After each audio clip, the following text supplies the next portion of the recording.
Well, Myanmar was one of the last countries in Southeast Asia to join ASEAN. The United States actually put pressure to keep them out for a while until the Southeast Asian countries in ASEAN wanted to bring them in as part of their constructive engagement policy to try to change them, move the military regime towards greater openness and democracy. So that happened in 1997, part of that last tranche of lesser developed countries.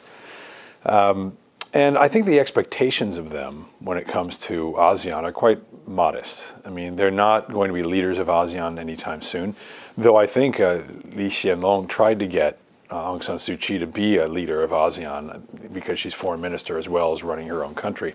And I think she demurred on that and said, you know, I have enough problems here at home that I need to deal with. And I think that's actually the right answer and probably the appropriate role that they have in ASEAN. On the one hand, I think they want to be responsible players. They want to be members of good standing in this community, not make trouble for it.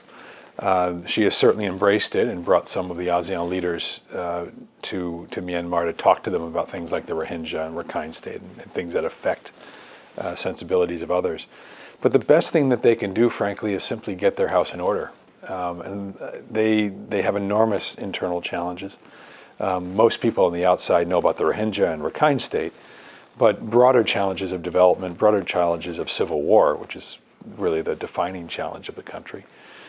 Challenges generally of social cohesion based on religion or even of ethnicity.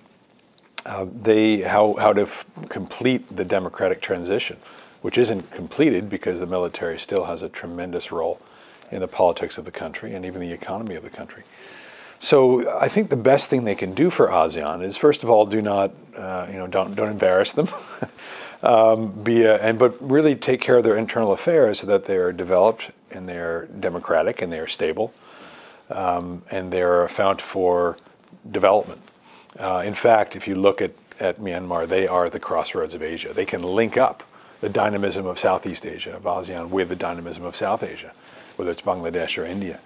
So their ability to find a path forward, a sustainable path forward, will do wonders for the region, and I think will just make ASEAN ever stronger as an institution.